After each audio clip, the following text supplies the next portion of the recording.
Welcome to this tutorial on how to change your QuickBooks password in just a few minutes. Updating your password is one of the simplest and most effective ways to keep your account secure. So let's get started. First, go to the QuickBooks homepage. In the upper right corner, click on Sign In. From the options, make sure to choose QuickBooks Online so you're accessing the correct platform. Now, enter your current username and password carefully. Double-check your details to avoid login issues. Once you're in, click on your profile photo or account icon at the top. From the drop-down menu, select Manage Your Intuit account. For security, you may be asked to re-enter your credentials.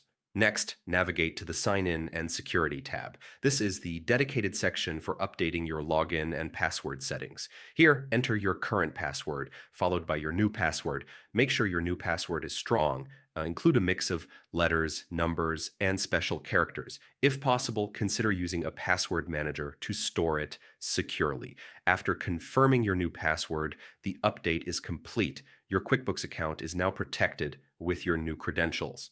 Finally, remember that changing your password regularly is a great habit to safeguard your financial data. Stay secure, stay protected, and keep your QuickBooks account safe.